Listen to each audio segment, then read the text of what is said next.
You're using the story as a model for a story. So you put the story in the brain, and it can be 5 sentences or 15 sentences or 500 sentences. It doesn't matter how long the story is.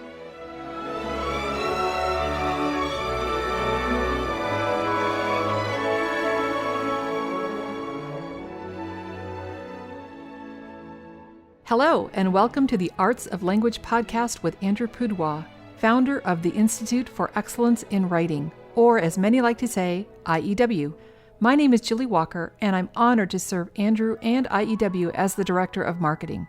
Our goal here is to equip teachers and teaching parents with methods and materials which will aid them in training their students to become confident and competent communicators and thinkers.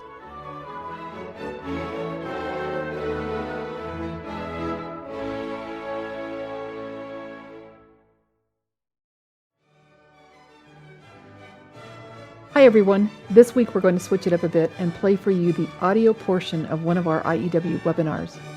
Because the webinar itself is over an hour, we're splitting it into 2 parts, but we'll post both of them this week. And we'll post any links or websites mentioned in this recording at iew.com/podcast. Enjoy! Well, good evening. Andrew Pudewa here from our IEW headquarters in beautiful eastern Oklahoma, where it has finally cooled down enough that being outside is somewhat pleasant, for which we're all very grateful. It's so good to see so many of you here. Boy, we've got someone in Japan where it's morning. We've got folks from Canada. We've got East Coast, West Coast. We've got CC tutors and directors. We've got first-time webinar attendees. Congratulations. We've got some very experienced people. Kimberly, maybe you could take over and teach the thing for me. It's wonderful to see so many. I am, of course, Andrew Pudewa, Director of the Institute for Excellence in Writing, and we will be conducting this webinar as we always do. We are, of course, tonight going to be addressing Unit 3 of the Structure and Style Writing Syllabus. You can access the information in the old notebook. If you have one that looks like the one on the left, the 2000 version, it would be on page 27 and 69, the tips and tricks handout. If you have a new Teaching Writing Structure and Style, the 2014 edition, then you would have it on page 31 to 50. And if you don't know about the upgrade that you can get to the new edition, click on that link because it's a fantastic deal, and for basically just the cost of goods, we will replace your old DVDs with a new one and send you a brand new book. It's much more complete, comprehensive, lots of more answers to questions, specific to grade level advice, as well as much larger selection of student samples that we think helps everyone understand how to teach the program better. We do each month a webinar. We started in September with Unit 1 and 2. Here we are in October with Unit 3. Next month in November, we'll do this review and refinement webinar on summarizing references. Then we'll hit writing from pictures in December and January. We usually throw in an extra webinar there in one of those months about the style techniques, specifically zooming in on dress-ups, openers, decorations, triple patterns, things like that. And in February, we'll hit Unit 6. March, Unit 7, which once was called Creative Writing, we now term it Inventive Writing for reasons that I will explain then. We hit the formal essay models in April, and in May, the formal critique. So this is our webinar schedule, and the goal is not to teach people the unit for the first time. We are presuming that you have at least watched the video seminar or perhaps come to a live one and have been teaching a little bit, at least, hopefully, so that these ideas are not new to you. We're going to review, refine, expand them a little bit. If you are completely new to structure and style, you don't have to run away or shut down or say goodbye. You're welcome to stay, but just understand that we're going very, very fast through a lot of content because we're presuming that most people have had that before. You'll want to take the time and go over it later in your own slower fashion with the TWSS materials. Unit 3, history, very interesting. The first idea for the story sequence chart belongs to Mrs. Ingham, or I don't know if she thought of the thing completely. It's something that many people know. She articulated it in a particular way that seemed very, very helpful. And she was teaching grade 1 and 2 in Saskatchewan. And Dr. Webster, her nephew, was over at her house for Thanksgiving and picked up a little pile of papers on the coffee table he saw there, and he started reading these stories, and he said, Aunt Gertrude, this is horrible. Your grade 1 and 2 students are writing stories that are really better and more interesting than my grade 5 children are writing. How do you do this? How do you get them to do it? And so she penciled out the story sequence chart, as we will go over it tonight, a shorter kind of version that a grade 1-2 student could handle, not the full 30-paragraph version. But Dr. Webster looked at it and said, well, that's 3 parts. That would correspond very well with what we do in science. And all the grade 5 students do very well in science because they have, each paragraph has a purpose. So the first part is the hypothesis, the equipment, and the second part is the process and the outcome, and then the third part is the conclusion and analysis. And they can do this because each section has its goal and its specific questions that it answers. And so Webster really got the idea for the 3-paragraph model while teaching grade 5 in Vancouver and choosing to correspond the parts of the story sequence chart with 3 parts, as we would now call paragraphs, or sometimes I call in Unit 3 mini chapters. So one of the most important things, and one of the things that is tough for new teachers, I noticed several of you are your first year teaching. Someone said, well, we tried it last year but kind of got stuck and quit, so I'm trying again. Well, congratulations on trying again. That is good. But Unit 3 sometimes is the spot where the teachers and the students, they're used to getting key words from each sentence of a short little source text, like an Aesop fable or a bit of information about an interesting animal, person, place, anything like that. In this case now, we're not going to be looking at getting key words from the text per se. Instead, we have a process we're going to go through here. First, with Unit 3, we have to put the story into the mind. So we're going to read the story, and a very important thing to remind you of, Unit 3 source stories can be any length. They could be half-page Aesop fable that you expand into a little bit more detailed of a version of that fable. They could be a 3-page fairy tale, a Greek myth. It could be a 10-page O. Henry story. It could be a movie. It could be a book. It could be, in some cases, a country western song, as long as it has the essential components of characters, problem, and resolution. And because it can be any length, we're a lot more flexible, which is really very convenient and good thing.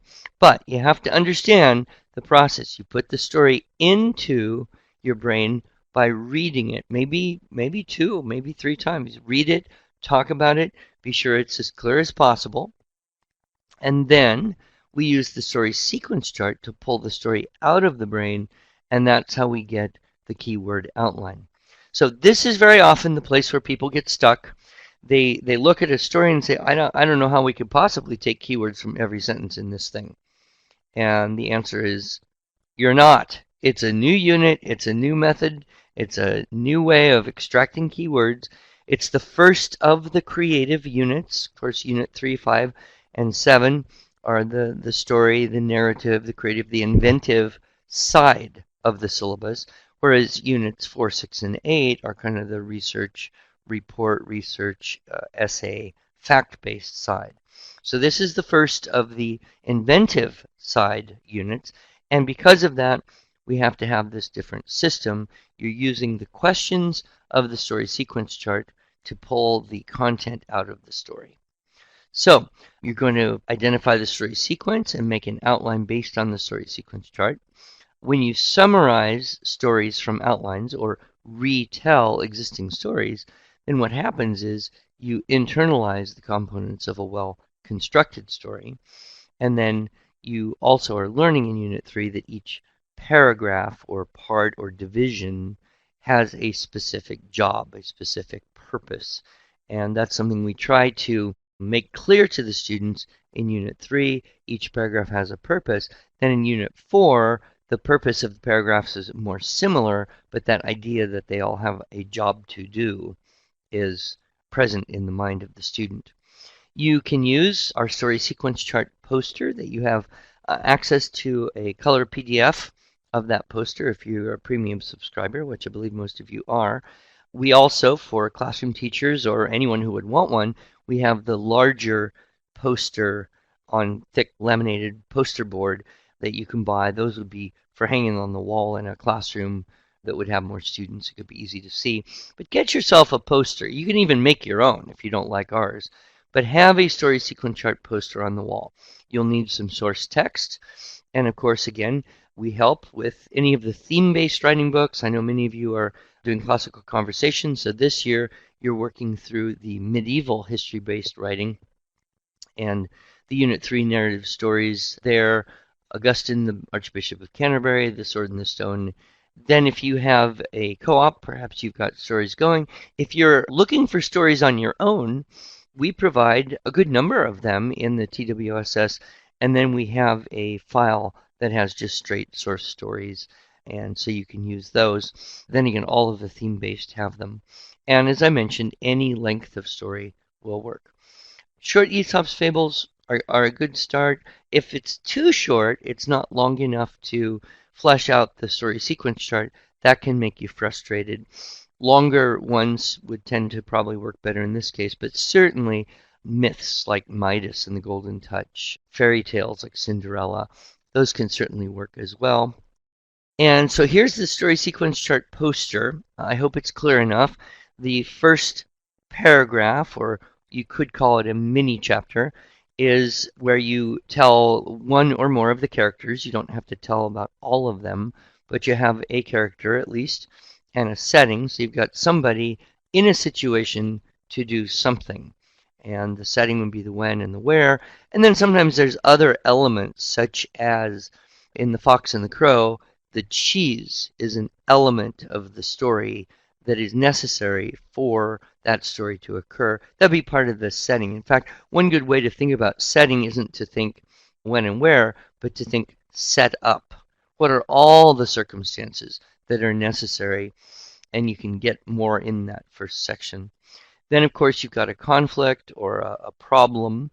The conflict or problem is, of course, having the characters generally have a want or need. We want to find the buried treasure. We need to escape these bad guys. We want to climb that mountain. We need to get rid of this magic ring. You can sometimes create a very exhaustive story, a multi-book story off one seemingly simple little problem. Then once the characters have a want or need that is creating some type of problem or conflict, then you just ask, what do they think? What do they say? What do they do? What else do they think? What else do they say? What else do they do? What else do they think, say, or do? And you can usually spin that out just by asking the questions again and again, and you can get more details if need be. Then the third, of course, of the story sequence chart, the climax, the turning point, the beginning and the end, the spot where you see, aha, this is how it's all going to work out. So in The Fox and the Crow opens her mouth, the cheese drops, and you, the reader, see, aha, Fox is going to gobble that cheese and tell the crow what he thinks of her, and she's going to ruminate on how that whole thing happened and what does it mean. In The Bat and the Nightingale, the climax or turning point is when the nightingale is singing happily and the bat sits out from eating mosquitoes. He kind of goes on strike because she's been criticizing him. And then the mosquitoes, because the bat isn't taking care of them, attack the emperor. And then the emperor and his court, they run from the river because of the horrible mosquito problem. And so that's kind of the turning point in that story. Sometimes you feel like the turning point or the climax is happening more conveniently at the end of the second paragraph, or sometimes you feel it's more natural to come at the beginning of the third paragraph. That's fine. It can go either way. There's we don't want to be too rigid.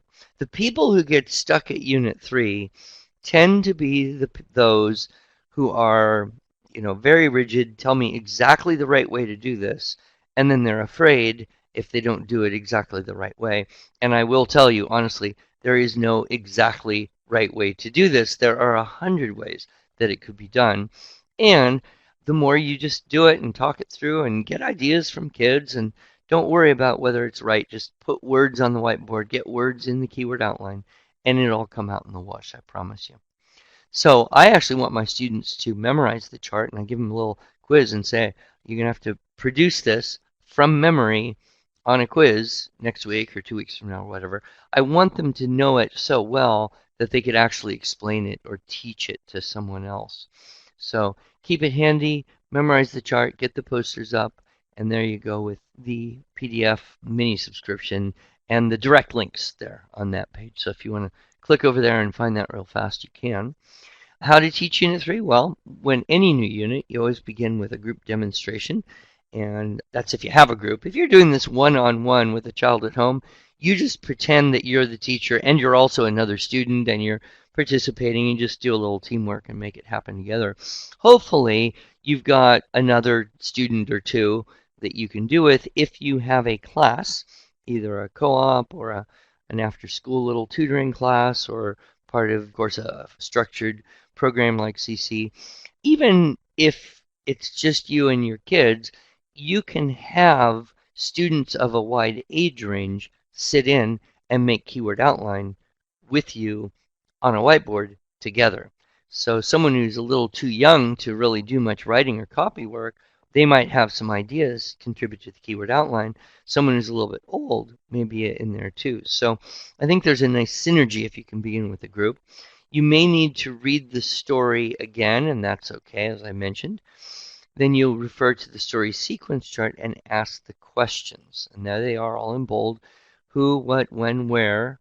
What do they need or want? What do they think? What do they do? How is the problem solved?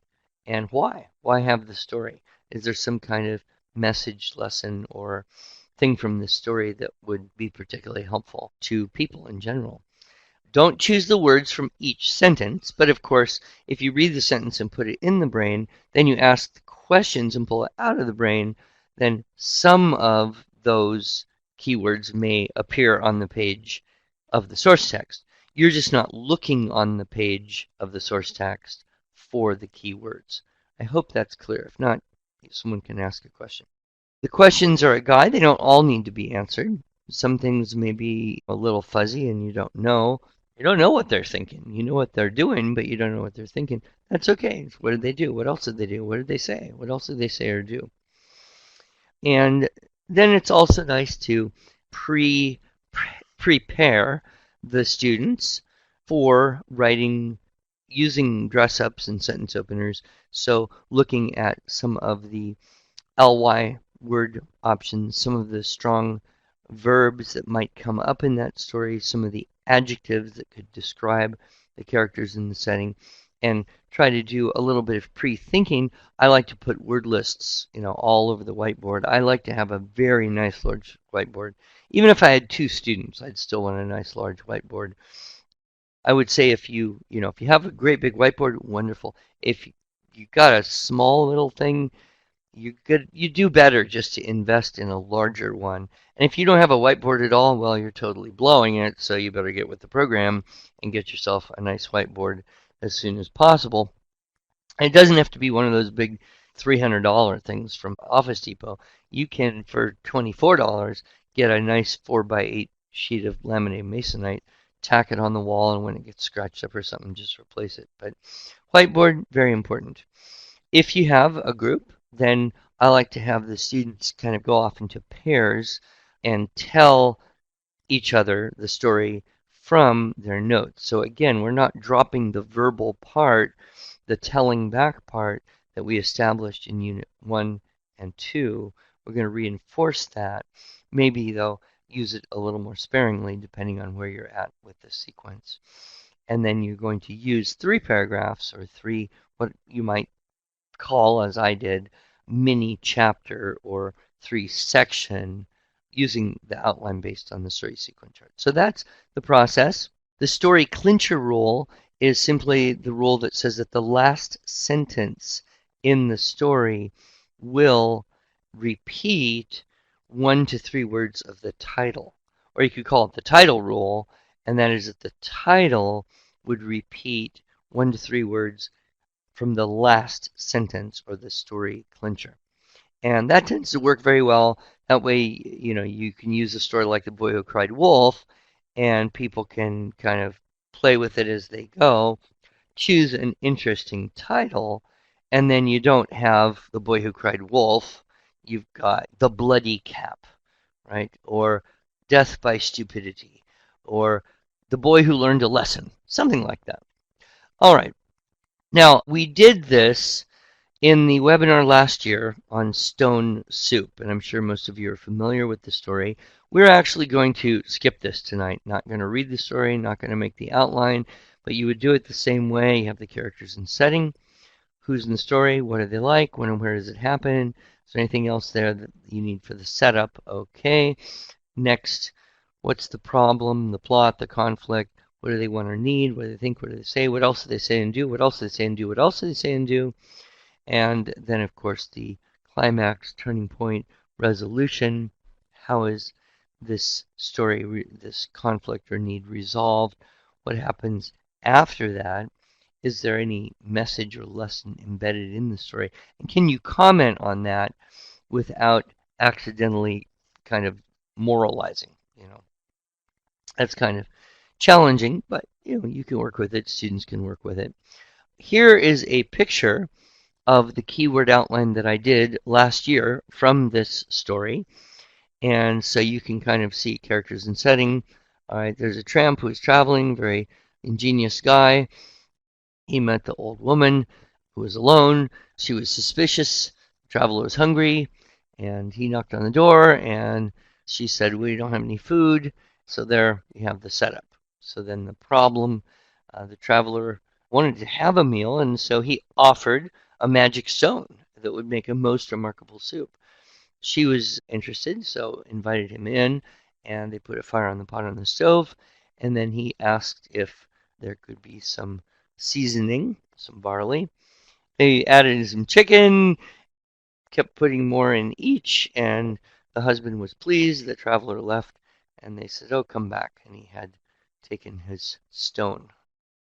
Anyway, so if you'd like to kind of walk through that whole process, click this link later where it says Webinar Archives, and it'll take you to last year's webinar, and you can go through it. But as I said, we need to get to the rest of the content, and there's a lot to be talking about in addition to the basics, how to make the keyword outline. One thing, of course, we want to continue the public speaking, especially if you have a group. So retelling from notes is a valuable tool for retention and comprehension. Don't stop the public speaking. It's particularly effective to help English language learners, struggling writers or readers. And the basic rule of talking from the keyword outline is you look at the words and think of the sentence, but then you have to look up from the paper, remember the sentence you thought of when you were looking at the paper and thought of it. So you got to hold that in your memory long enough to then look at the people and say the sentence you thought of. So the basic rule is that you can't speak. You don't speak while your eyes are on the paper. All right, I'm going to stop for a minute. I want to take a look at a couple of these questions because one of the real reasons to join in a live webinar is to get your questions answered. What are your recommendations for supporting a parent whose first language is not English? So yes, you're a teacher, you got a co-op or a group of some sort, and the mom's first language is not English. Well, you're going to do the best you can. If the parent is sitting in the class, that's good because then she will have a better grasp of what you're asking the students to do. So, the first thing would be, please stay. Please don't, run off, go to Starbucks, go shopping. Sit here and do this with us. Often, a child has one parent who isn't the fluent in English one, fluent in the native language, but another one who is. And so saying, okay, if English is not mom's forte, could you read your story to dad, tell your keyword outline to dad, let dad proof it, let him look at it. So I don't have a simple solution, but I do know that many parents have said they learned a lot about writing and about English. They feel less confident about their spoken English than their written English often. As the students use the computer more and more, I'm finding that the rough draft is being typed on the computer, edited on the computer, and then printed as a final draft. So the fruit of editing is unobservable by me as a teacher. I keep going back and forth on whether or not to require students to print the rough draft, mark it up, correct it, and then reprint. Well, that's a tough one, and it probably depends a lot on the age of your students and also how experienced they are. There's absolutely no rule that says you can't require them to handwrite a first draft and get it edited, and you look at that process. Then they type up the final, maybe they re-edit and retype the final. But there's certainly, that's a good discipline, and I would say if you're working with children who are grade 3 through probably 6 or 7, it's a reasonable request that they do their first draft on paper, with perhaps the exception of the student who is just so dyslexic they cannot possibly put words on paper. But that would be the exception rather than the rule. With older kids, upper middle, high school, you kind of do have to trust them. You can always say, here's the best way to do it. They may or may not do it that way. They may or may not believe you. Adjust yourself to the age of the students reasonably and continue to demonstrate the best way to go. That'll sometimes help and sometimes not. But certainly today, kids are all about technology. I mean, good heavens, I know kids who don't type. They just talk their paper into their phone and email the thing to their computer and put it on Word and print it out, and then you wonder, why is there so many problems with capitals and punctuation? Well, did you even look at it? Yeah, maybe not. Fourth grader doing IEW along with 2 middle schools, still working on the who which clause, and we'll be adding ly this week. That's great. 2 older doing ly who which strong verb, because how do I catch him up and not make him feel we're going too fast? I do work with him on easier stories one-on-one, but very much want him to be a part of our group. The thing I think is just fine, especially since he's younger, that is okay, because he doesn't need to catch up. It's, if he's younger, naturally in his mind, they're going to be doing more advanced stuff. So I would just say follow the basic principle. You can do the keywords together. That's fine. Or you can put him in a group of 3 to figure it out on their own, or they can all try it on their own and you go help him. But then I would say, customize the checklist for the level of challenge using the basic rule easy plus 1. Because you want to be sure that you're operating at a point where you never are adding in the stylistic techniques too fast. If a student ever says, oh, this is just too much to think about, do we have to do everything? They're basically saying, you taught me too much too fast and this is too hard, so could we slow down? It's way better to go too slow than too fast, especially you've got a grade 4 student and you got 2 middle schoolers. So I wouldn't catch him up or worry about it. I would see, if he could, great. But I would just give him a different checklist, even though you're writing the same story. And you can do that in a classroom too, teachers. You can take your top couple students, give them a special top secret checklist with the next technique or 2 on, and then you can take your bottom and just cross off a couple things from this checklist. Don't worry about it. Regarding the source story, can you use a child's own story as a starting point? That kind of segues into the next talk here, source options. I would be hesitant to do that only because of a couple concerns. Number one, I want to get a story that I can put in their brain so that they get the exercise of finding it and pulling it out and putting it into an outline. That's part of the goal of Unit 3. If they've got an existing story and they're going to go make a keyword outline and then rewrite the existing story that they already wrote, that might not make much sense to them. In terms of writing an original story, yes, that is one of the variations, on the use of the story sequence chart. But I would be hesitant to start there because you might lose the opportunity for modeling some stories that have really good, clear types of, conflict and resolution. Sometimes kids write stories, but they don't put in conflicts and resolutions, or they're a little shy on the setting and they have a lot of violence, or they have a lot of dialogue, or they have a lot of this or that. So if you take a fable or a fairy tale or a myth or something that has been around for hundreds of years and retell that, at least you're working with a story that's pretty solid in terms of having those narrative elements. So the answer to your question is you can, but I would be hesitant, especially in the beginning of the unit. Maybe try something like that at the end of the unit. When asking questions, you have more than 3 words to answer. Can you add the additional info into a new number? Sure. You can have 3, 4, 5, 6 numbers if you want. There's no rule about how many numbers you have to have under each section. That would be fine.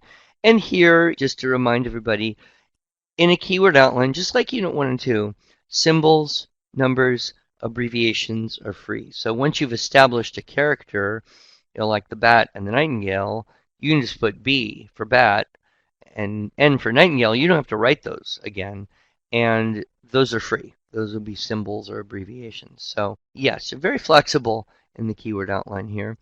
And I'm having a hard time getting my child to retell the story. He's 8. Well, that could be a language problem. It could be a comprehension issue. It could be a shyness point. I wouldn't worry too much. 8 is very young, and he might, if he could see someone else doing that, either someone else who's in a group, if you're part of a group, or a sibling telling back the story from the keyword outline. But I think you could, kind of do it together and prompt him. And don't worry. Basically, when it comes to reading and writing, and you have an 8-year-old boy, the immediate advice, just, categorically, is don't worry. He's young. 8-year-old boys are generally a year to 2 neurologically younger than girls that same age. So you certainly don't want to compare them. And, a lot of boys are going to develop in different ways, either, with the eye-hand coordination thing, or with the linguistic thing, or with the maturity thing. So I would just, no stress, take it easy. You tell it back and then let him tell what he can remember of what you're telling him back, or find someone to model it. I think that might be helpful. Do you need to write a line in the outline for each sentence? No. Janet, thank you for asking the question. This shows the key difference here. I went over it at the beginning, but Unit 1 and 2 are very different from Unit 3. In Unit 1 and 2, yes, you are going sentence by sentence, choosing 3 keywords from each sentence. Therefore, you've got to keep those source texts short. In Unit 3, no. You're using the story as a model for a story. So you put the story in the brain, and it can be 5 sentences or 15 sentences or 500 sentences. It doesn't matter how long the story is. You put that story in the brain, and then you pull it out according to the story sequence chart by answering the questions that are on that story sequence chart. Who's in the story? What are they like? When and where do they go? Or where are they? What are the circumstances? You ask those questions. The answers to those questions become the keywords in the outline. So while it looks the same, it looks similar, the way you get the keywords is very different. So, Janet, I strongly recommend that you re-watch Unit 3 on the DVDs, maybe more than once. Watch last year's Unit 3 webinar that we put the link to, so that you are able to see how we did that with the stone soup a little more clearly, and then practice a little bit on your own. If you did not do the Bat and the Nightingale practicum in the TWSS course, then that's my first assignment for you. Do that practicum yourself, and you'll understand this process a whole lot better. So thank you for asking that question. There's someone else who might have had that little bit of confusion as well. We do have to stop here because we're out of time for today. But because we don't want to leave you hanging too long, we'll go ahead and post the rest of the content later this week.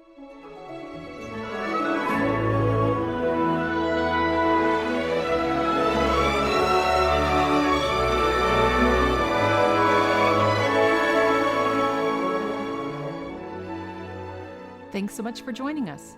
If you enjoyed this episode and want to hear more, you can subscribe to this podcast in iTunes, SoundCloud, or Stitcher, or just visit us each week at iew.com/podcast. Until then, on behalf of Andrew Poudois and the team at IEW, I thank you for the privilege of allowing us to partner with you on this educational journey toward better listening, speaking, reading, writing, and thinking.